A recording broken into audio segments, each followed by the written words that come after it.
Yeah, so I guess the ball is rolling.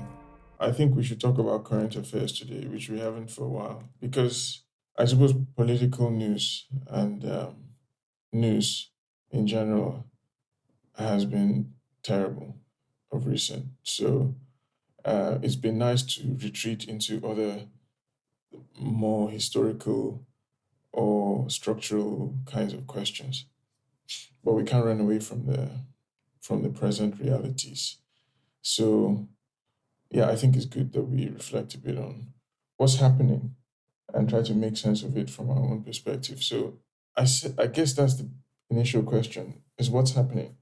And yeah, I mean, what have you guys been paying attention to? What's on your radar these days in terms of Nigeria or even Africa?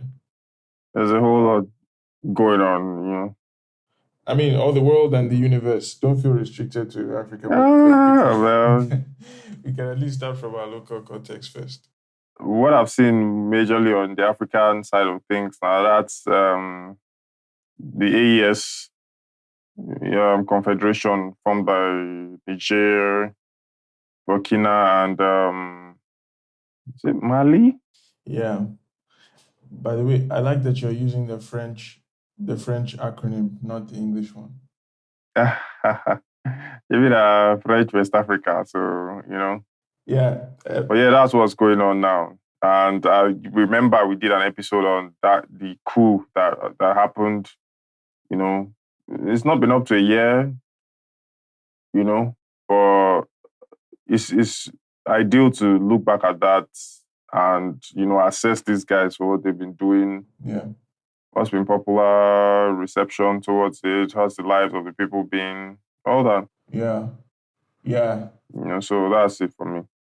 That's fair. That's a big thing that's been happening. We should definitely talk about that.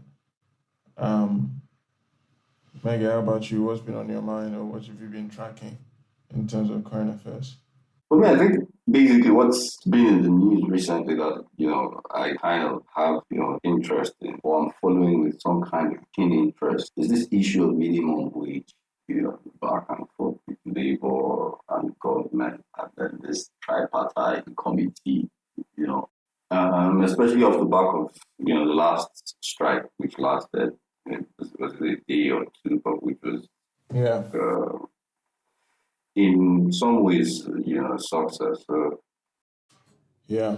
But I think the bit that's really, really interested in is what the state governors are saying. In fact, I think the news headline that made me chuckle, a few days ago was that I don't know who or whether it was the governors forum, which some of them came back or many of them came back and said that if they were made or compelled to pay,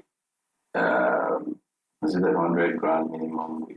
Yeah. So, yeah, that many of the states will go broke. And I'm like, okay, that's great. I mean, that's something that's refreshing news. I mean, states go broke, and then cease to exist.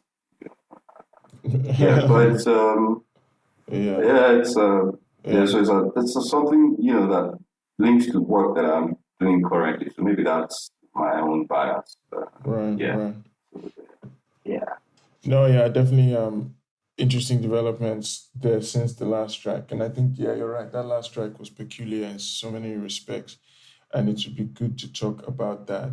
I think what I've been paying more attention to, at least what struck me quite a bit recently, is the Kenyan protests and the ways in which they appear to be fairly similar to NSAS and also kind of different, and of course the NSAS theme has been very intriguing for us. So I suppose we can go through these issues basically in that order, if you would be Yeah. compelled by that. Okay. Um, yeah, I mean, it's a lot of things to tackle, but I guess we can just do updates to begin with and then reflect briefly per issue. So, OG, what is the news with AES? And my joke there was like, okay, in French, it's Alliance des États Sahelian, right? So it's AES, but Yeah. then in English, it's Alliance of Sahelian States. So it's AS. So I mean, already I think that clarifies two different perspectives about how the thing is going. But let me hand it to Yeah. you to get your take. Is it AES or is it AS so far in terms of? It's the AES. Okay. It's the AES. So essentially, this leader from Burkina and the leader from Niger and the leader from Chad, I think, they all came together to sign, or Mali, sorry, Yeah. came together to sign this alliance, and it's one that it tackles sovereignty, most importantly, territorial sovereignty, and leans on, development, from removal of terrorists from their land. And all, so this is more like a huge security pact for the Sahelian countries involved in it. It highlights their own determination, at least these three countries, to move ahead with their own plan. And from all I've been seeing, we've had a lot of an outpouring of support from the whole country.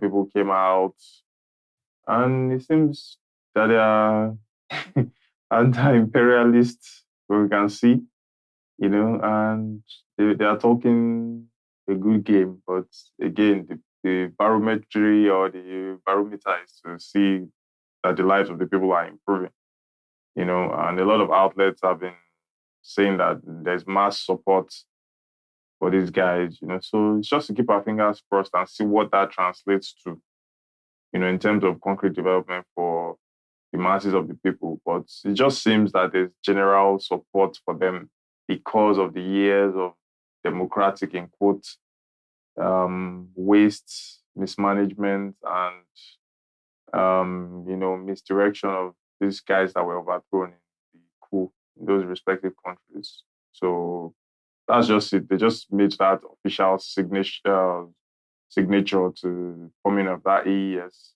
I think that was yesterday, 7th or 6th, something like that, of July. So that's the main theme of what's been going on.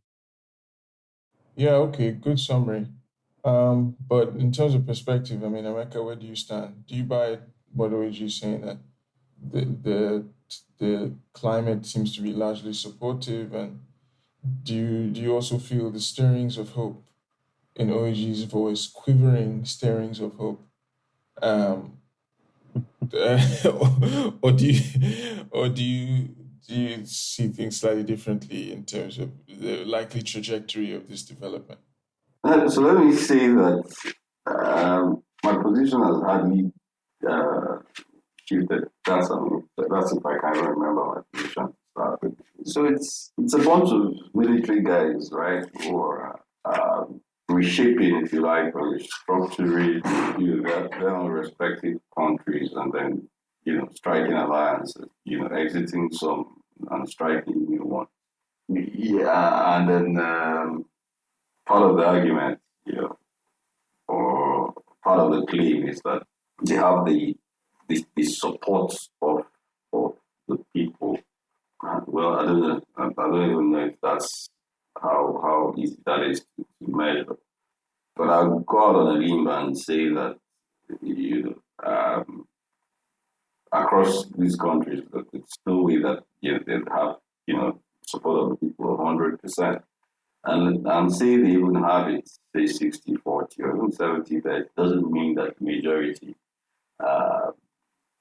have the consciousness to be able to analyze, what's going on. So it depends on what what they are saying, what they're looking to do, or what they're looking to do with this new alliance or formation. I don't know which one to call it. But all in all, I wish them luck. But I don't know. There's something in me that says that, I mean, at least in Nigeria, we've gone that route, military guys, trying to structure the country. And that up to now that we're still paying some of that price, mostly because, at the time when they did it, they didn't face, that much of a resistance in terms of how, the way that they structured the country internally. And that part of why they were able to get away with doing that is that, there seemed to be a lot of support for them, in the ways that they tried to structure the country externally, in terms of its relationship with, other countries. Mostly its African neighbors, but also um, its attitude towards the West. So in Nigeria, we've had that era of foreign policy, which still guides, how we approach issues of, issues external to us, stuff around non-alignment.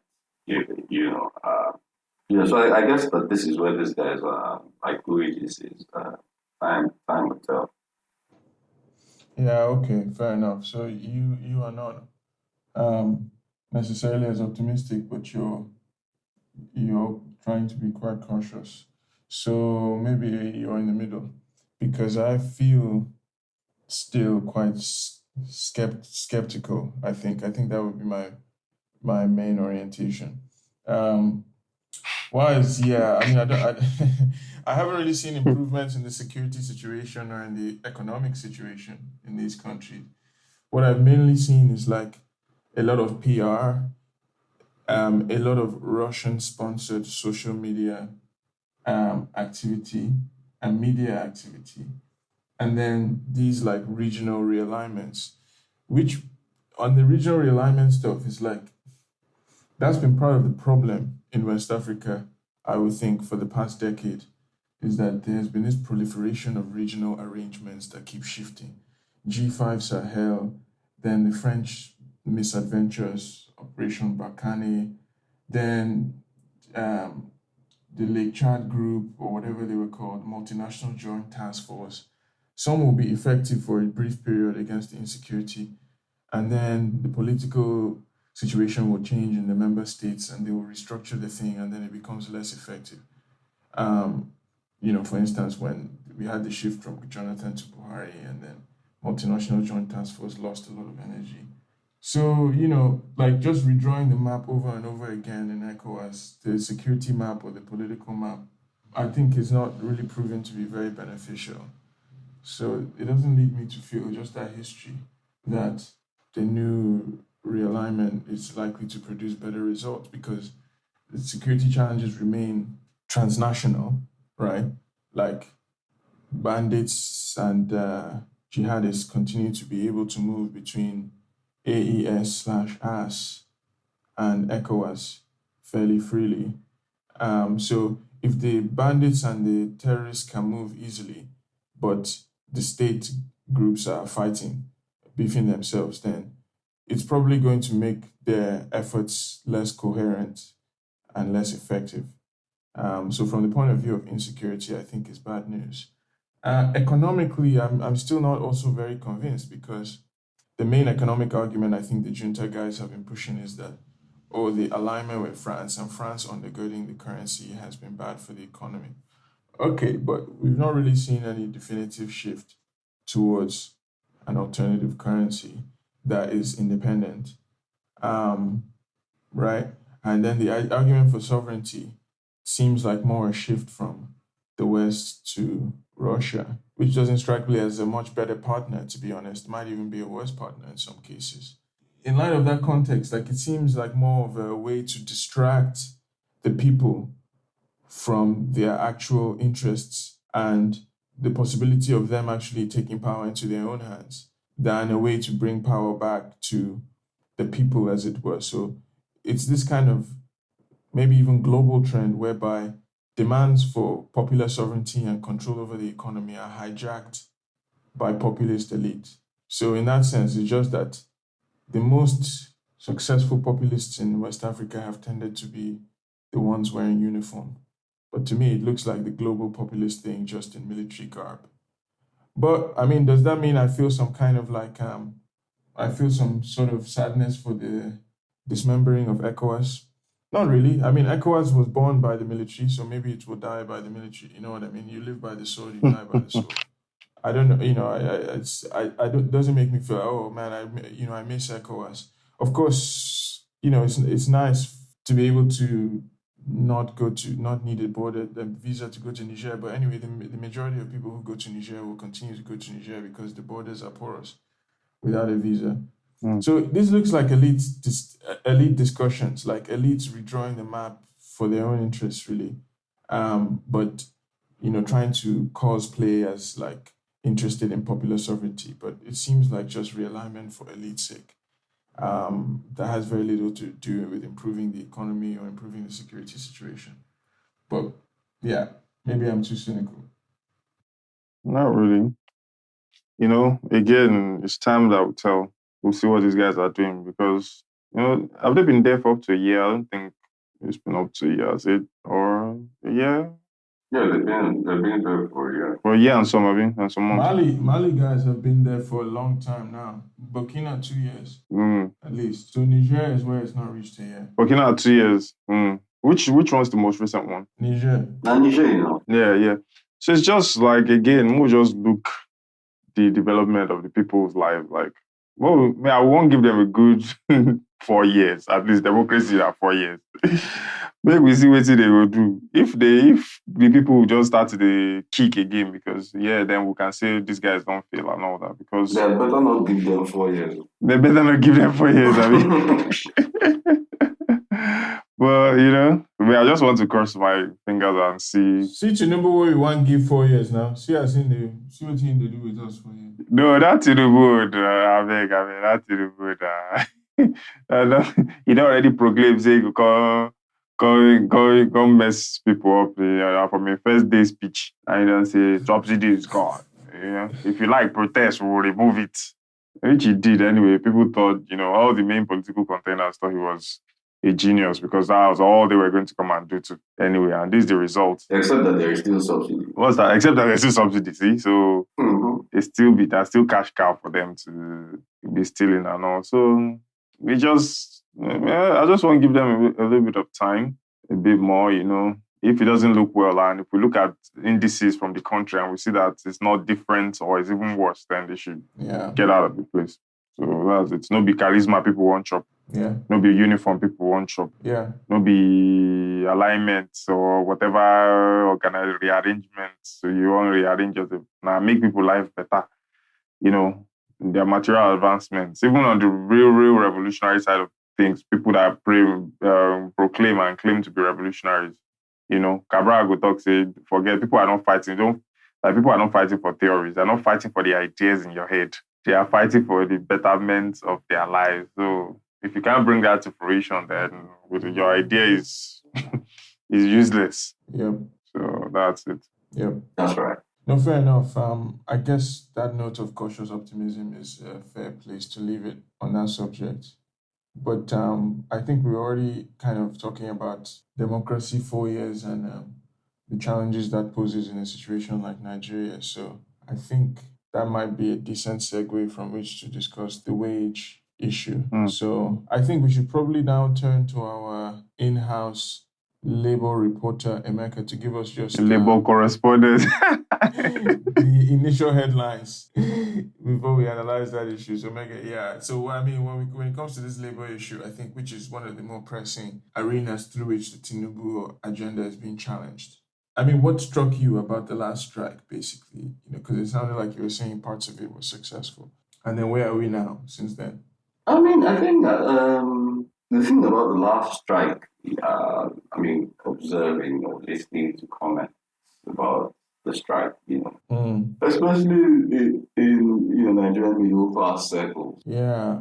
I mean, in a nutshell, the kinds of debates that it sparked, what rights labor had, what rights they didn't have, why it was important that they did what they, But I think that, in general terms, I think that it's the first time in a long time, perhaps that, a certain demographic of Nigerian Yeah. huge demographic of Nigerian middle class. Got a real taste of a kind of power that Labour can wield. So Yeah. The first middle class supported strike I've witnessed, for sure. yeah, I mean, support in some aspects. I mean, not total, because there were people who, I mean, except you want to brand them clients of the states, Scabs. Yeah, yeah, that's right. So, but I mean, that was refreshing, to start with. Even though the Nigerian Labour Union movement has taken a hit, in the last few years, maybe even a decade, maybe more. I think that the way that they've gone about it, and I think that, I mean, we've had at least 2 episodes, where we discuss some of this issue. For some reason, in terms of opinions, then the ascendancy, and it's nice to see how, they've gone about it. And that they're actually putting their feet down or foot down to drive home that point about what's a living wage.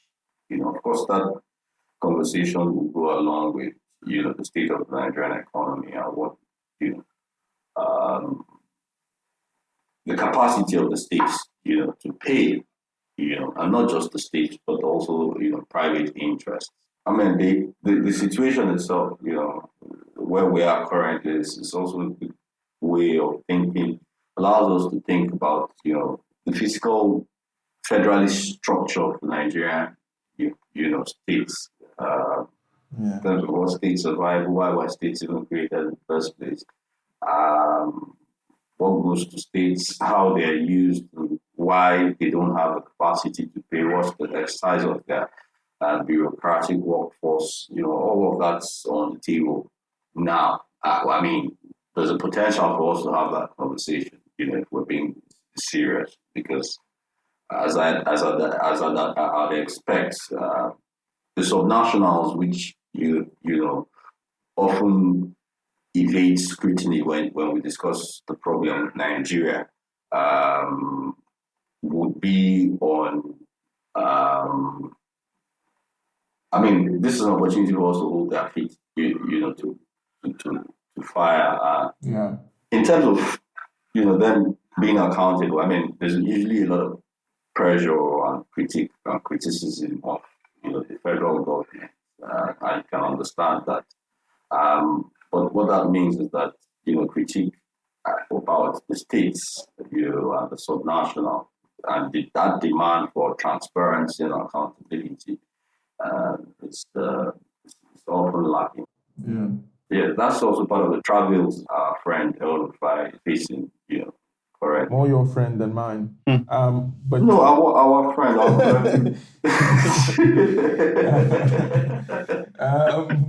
but no, I get you. I mean, I think that there's kind of that restructuring or structuring conversation that keeps coming up in America's intervention. So we should talk about borders at some point, both international and subnational. But to return to the labor thing for a moment, I think America seems to feel quite inspired by the last strike. I mean, he sounds exuberant and much more confident about the trajectory of the conversation since the last strike.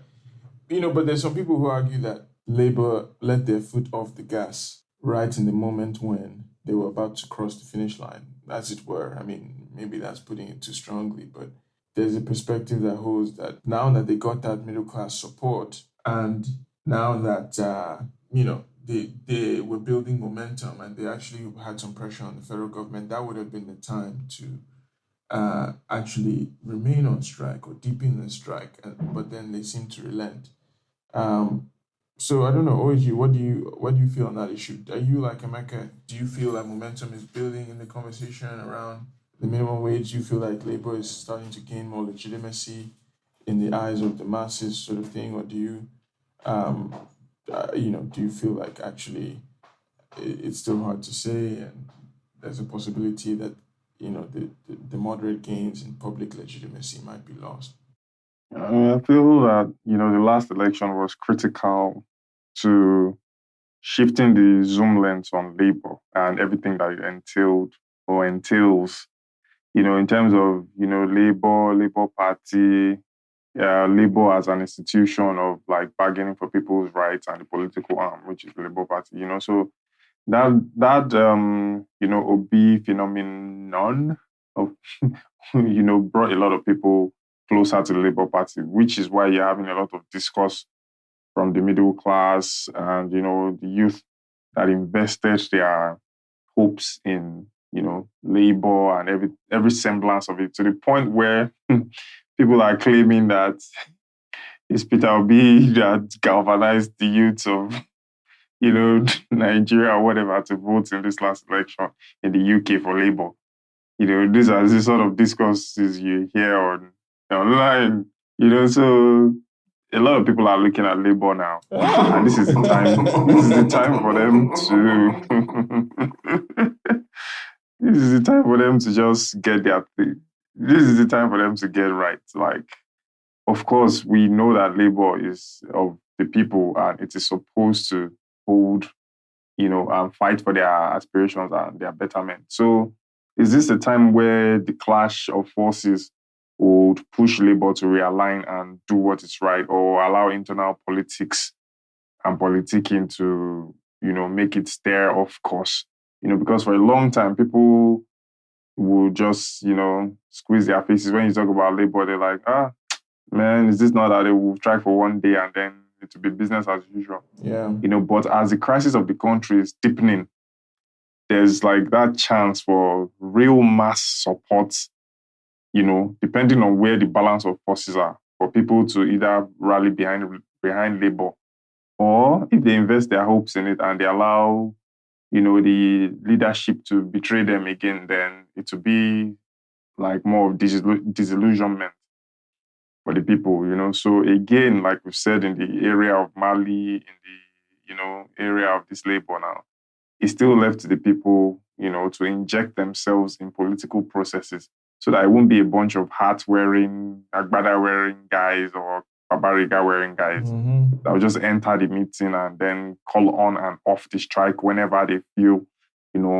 it's what they want to do. So power must still go back to the people at the end of the day for any effective change. I feel one thing that a lot of commentators miss about these strikes is that as much as Labour wants to extract concessions from the government, Labour also doesn't want a revolution. And they make that clear over and over that they're not revolutionaries. I mean, it's something, OG, you're aware of this, obviously, but there are times when I think commentators on the left forget that, Labour doesn't want to be the one to take the blame for a mass uprising. I think they are forgetting their roots. Yeah. But these guys live in Abuja and they drive in, they have official cars. Big cars, plate number. They represent the people in theory, but in practice, they're more comfortable in Aso Rock. And they're paid by the state. And they're even paid by the state. Yeah. This is an intra-bureaucratic conversation. It's within. So I think both sides have a shared interest in preventing the revolution, which, by the way, I think is something they have in common with the junta leaders. But anyway, let's leave that to one side. So I think that's also something that they are keeping in mind in these negotiations. But of course, Labour is happy to push a little further in that direction than the government is. But it's true that somehow the condition in Nigeria, starting from the last election, has seemed to raise the question of Labour much more prominently, especially for middle-class people. I think the masses, as in the working classes, outside of organized sectors of organized unions, are maybe even more skeptical of Labour than they used to be. But it's definitely true that amongst a certain middle-class youth, the politics of wage increments and union politics have become more interesting. As Emeka says. So, yeah, it's hard to know exactly how that will play out in respect to improving quality of life, because the narrative is still monopolized by state agents and it still reflects state interests. So, some of the discourses Emeka was describing in terms of this question of the viability of state capacity to pay, the possibility that 100,000 naira minimum wage would lead to inflation. Inflation is already galloping out of control, and companies are still declaring historical profits. The stock market is still doing incredibly well generally. So, the notion that the economy is in crisis, all of these discourses partially still serve to confuse the middle class, even if they feel some increased kinship with Labour since the last election and since their own economic problems have intensified. So it makes the landscape a bit murky for seeing a new actually Labour-based coalition emerge, or even a revolutionary coalition emerge that includes some middle-class people. But it's, I think, certainly a more interesting discussion than we were having in the Buhari period when it came to these issues. So maybe there's some cause for cautious optimism that Emeka is injecting into the conversation.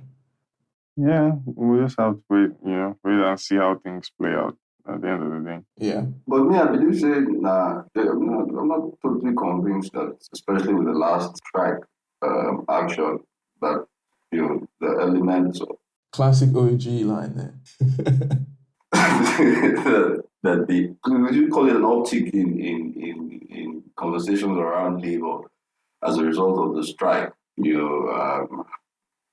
Had to do with elements, but yeah, I'm sure that there's some connection there with the last election. But me, I'd say that the immediate cause of that panic was when Labour shut down the national grid. Absolutely.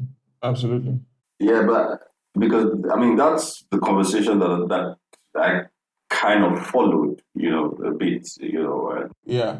And then people were like, why do they even have the powers? Why would that economic sabotage? And so people started postulating all sorts of theories. And then somebody I read, or a couple of people then started to ask the question. But this national grid shuts down on its own, like, a minimum of like maybe 2,000 times a year. It still don't shut down yesterday now. So, Abby. At least never be able to do that. Yeah, but I think, of course, you could see that underneath all of that was the fact that the main thing was Labour has this kinds of powers, to actually hold the whole state, hold the whole nation to ransom. I think it wowed some people. Yeah. Of course, then the questions about for how long they could have done it, but that conversation needs a bit of balance because there's also here Shahid when Said says Labour probably wants to stall a revolution. Yeah, but there's also the argument for not killing off the entire economy because if Labour goes the full length, the country shuts down. That's something I think people haven't quite. It's a claim that you can make, but it's one thing to make the claim. It's another thing for people to actually experience it. I think that's really, a large part of what happened. Yeah. But the point that OAG just made about the grid shutting down is crucial because the economy is dead for maybe the majority. Bandits are collecting 50% surcharge on most agricultural produce leaving the countryside in the north now, 50%. The malnutrition now, we've not seen this level outside of wartime before in Nigeria. So the economy is really shut down. Like, that's the reality for a lot of people. It's just for the people who still live in the bubble, who are like, now the fuel is more expensive and like maybe I don't want to turn on my gen today. So then they can have a conversation. Oh, this is interesting. Sometimes somebody can purposely turn off the light.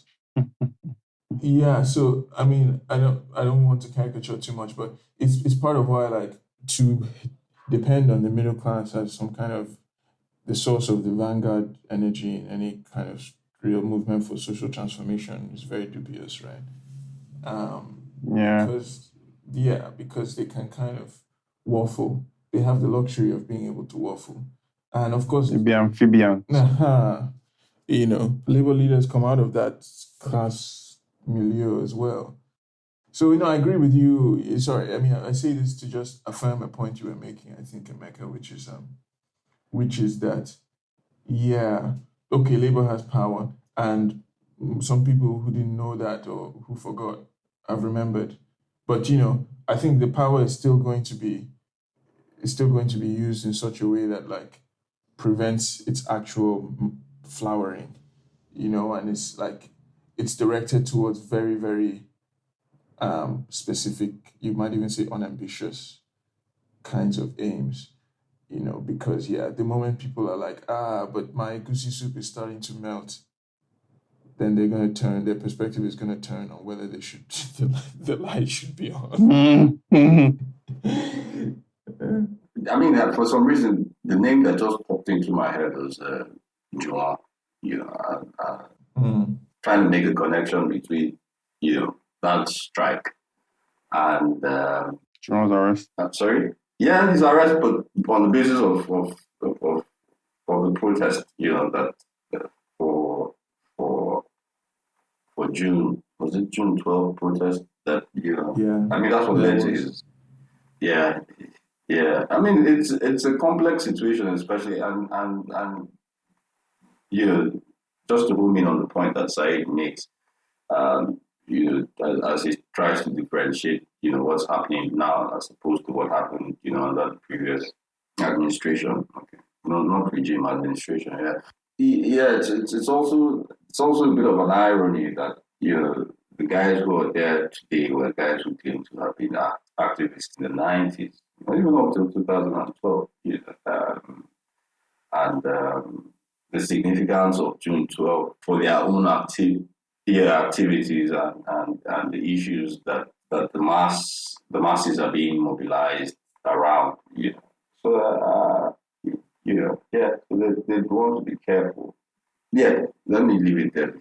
No, man, I totally agree. I mean, and I think this also, you're making my life really easy as the person having to pull out the segues. Yeah. So I just feel that most of these guys that claim to be activists, they're just people that follow the bandwagon of agitators. They were more of agitators than, principled or theoretical activists. So yeah. Yeah. Like Kayode Fayemi then.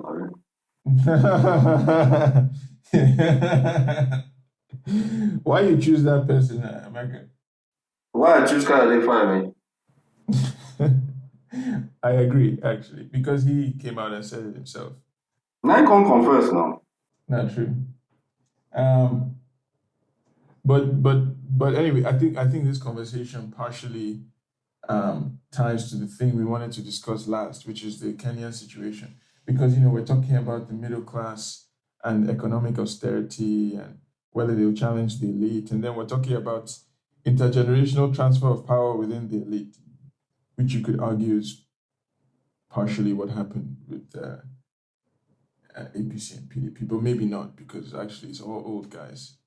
But yeah, I mean, so that raises the question of but it's beginning to happen. Yeah, for sure. Or there's an attempt to instigate it, certainly. As the boomers or the boomers are challenged by late generation X people. So yeah, people in the late 50s and 60s seem to be ready to take power from the people in the 70s. But anyway, the generation in question in the last segment of the discussion really is millennials and Gen Z. But Emeka, maybe you want to say something before we shift to Gen Z protests in Kenya. No, so I think the point I was trying to make was that this transfer, intergenerational transfer of power, is beginning to take place. But listening to you now, you kind of broaden the context, because I was kind of limiting my own contributions to the kind of transfer that we see in elite circles, where the boomers, right, are beginning to kind of transfer power to their own scions, who are, of course, a bit of Zoomers, if you like, millennials, to but it's happening within that closed elite, circle. And this is something that that broader youth population might want to get ahead of, right now that it's in its, budding. Nascent stage. Yeah, yeah. Yeah, no, I buy that. We should come back to that, by the way. I mean, I know that that's a topic.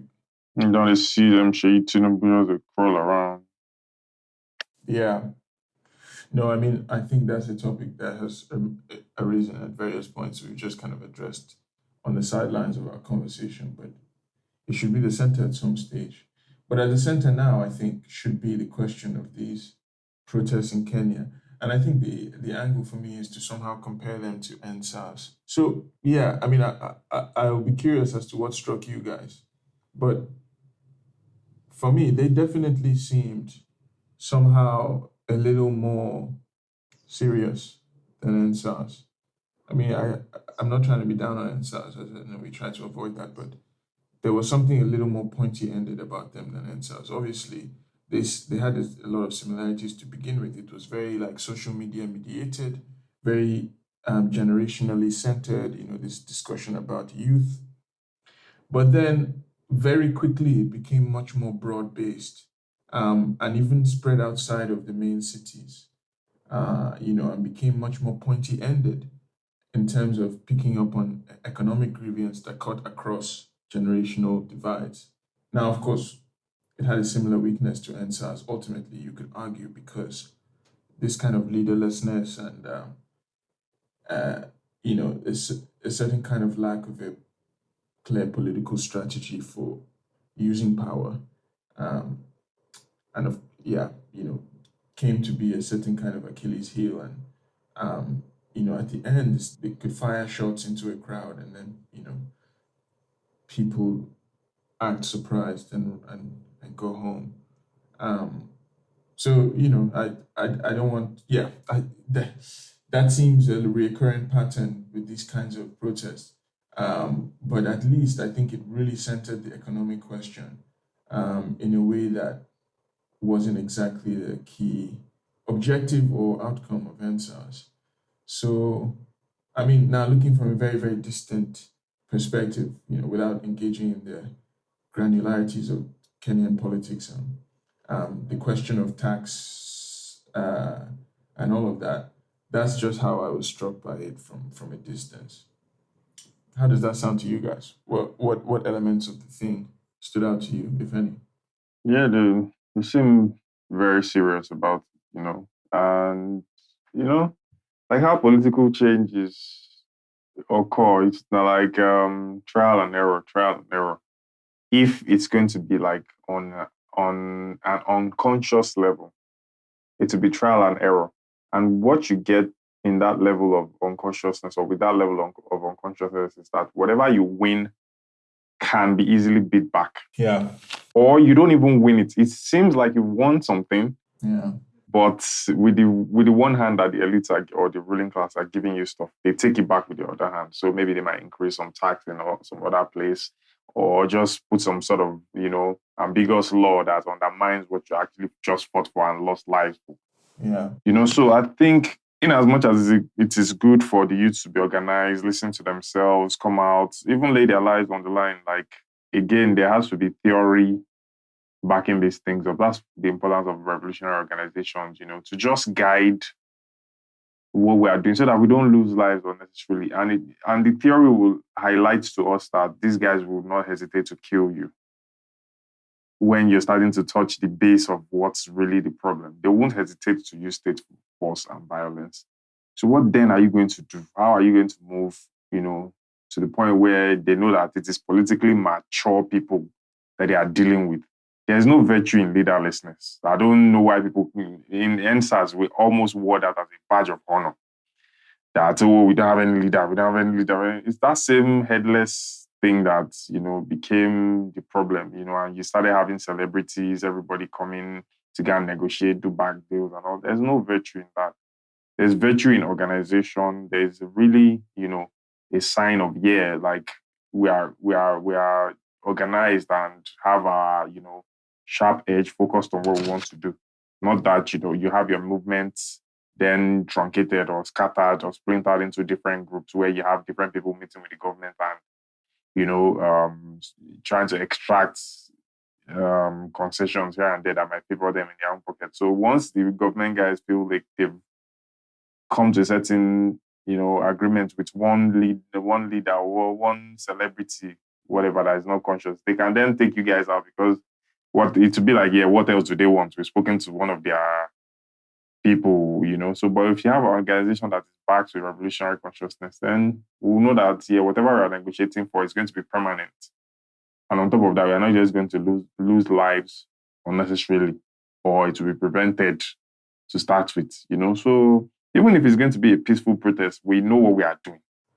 Yeah. And it will inflict more pressure on the government than one that is just directionless. I don't know, if what I'm saying makes 100% sense, but I just feel like there should be much more theory and revolutionary guidance injected in mass outings like that. But whatever it is, I still salute the courage of these people. People were killed, and it sends a high level of message because I've seen the president retracting some things here and there, So from there, if we can sustain that level of consciousness and build upon it and let the government know that within a drop of a coin, we are going to be out there, letting you know that any nonsense you do. That definitely seems fair. Yeah, so any nonsense you do will be met with similar or if not greater level of resistance, which will ultimately kick you out of power, So let the people in power fear the mass,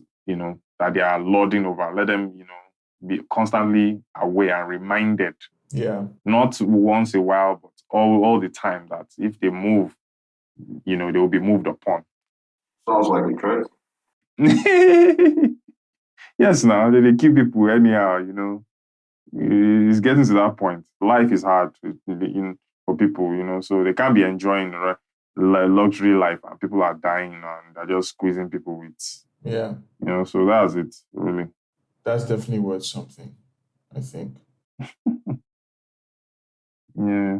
May I get your thoughts? So, caveat, I haven't quite followed this Kenyan thing, as clearly as I ought to have. So, that kind of places some limit on what I can possibly contribute. But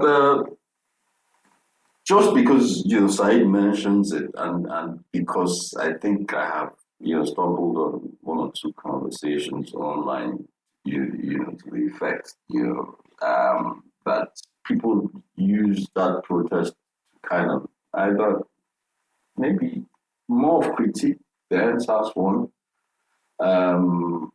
I'd love to point out that the triggers are somewhat different. While one was triggered by police brutality, Yeah. this one's more like that's why I say there's a limit to. So I'm not even very sure. I know there's something called a finance bill that's the bone of contention. But I think that's what side equates to the tax. Thing. Yeah. So that's there. Now, because of the very nature of the triggers, it defines how quickly that people can mobilize, and the reach. So I hear Said when he says that it's more broad based in Kenya and across lines. The age being one of them, or demography, if you like. Yeah. And yeah. And then one of the similarities is the leaderlessness, this bit about leaderlessness, which I think OEG tries to address. And I don't remember now if he stops short of saying that the blame for the leaderlessness of protest would lie in the capabilities or the abilities and inabilities of the left within nation states. In terms of its organizational strength, and that's So part of what I'm trying to say here is that the leaderlessness of mass protests in African countries is a bit of a reflection of where the left within these nation states are. Yeah.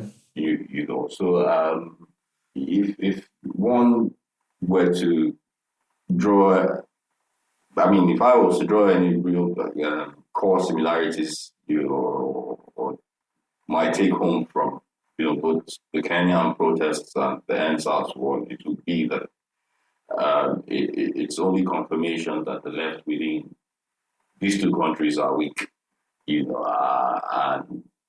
as such are unable to take up their roles within these kinds of events. Yeah. So I guess that's the extent to which my following of the Kenyan protest. This is where kind of leads me to say, I can't really add much to that conversation, as it were. No, fair enough. I mean, yeah. So suddenly we're in a situation where there's like, you could say, revolutions without revolutionaries. How did OAG say it that one time? I think OAG said that the revolution went before the theory. Theory went. Yeah. I don't forget, man. Shit. I think the action goes before. I forgot it, honestly. I have to get back to this episode. Maybe the entire episode. Yeah. There's one definition of revolution. We just need it. It's needed. Yeah.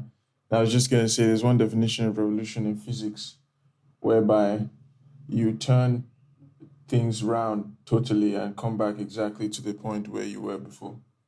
As in, how the earth revolves around the sun in a year. They roll 360 on top of the axis.